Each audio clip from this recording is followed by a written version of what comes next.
కంకర్రాళ్ళు వేయకుండా, మనం సరైన సిమెంట్ వేయకుండా ఇసుకేసేసి మట్టేసేసి చేసిన పాపం ఉంది. ఈ వేయకుండా దాచిపెట్టిన రాళ్ళన్నీ మన గాల్ బ్లాడర్లోకి ఎడతాయి. ఇప్పుడు అంతమందికి గాల్ బ్లాడర్లో రాళ్ళు సమస్య. గాల్ బ్లాడర్ ఆపరేషన్ అంటాడు, అక్కడి నుంచి క్యాన్సర్ వచ్చింది అంటాడు, దానికి ఆపరేషన్ అంటాడు. వీళ్ళు సంపాదించిన ₹1,00,00,000 క్యాన్సర్కి సరిపోయాయి మొత్తం. ఇక్కడ పెళ్ళాం బిడ్డలు ఏడవడం సరిపోయింది. అప్పుడు ఏమంటాడు, మంచం పడుకుని ఎంత సంపాదించాం కానీ తినడానికి లేదు, ఆసుపత్రులకు పోసేసాం. మరి తెలియదా, మరి రోడ్డు అడ్డగోలుగా వేస్తే అలాగే ఉంటుంది. ఇక్కడ కాంట్రాక్ట్ ఒప్పుకున్నప్పుడు చేయాలి కదా.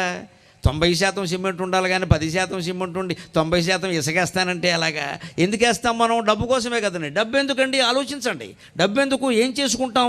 మనకి మన పిల్లల కోసం. ఎవరికైనా ఈవేళ 10 మంది పిల్లలు ఉన్నారా?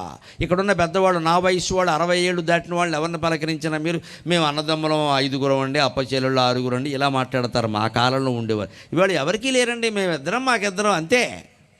మూడోవాడు ఉంటే ఆక్షేపణే. 2 పిల్లలు మించి లేరా?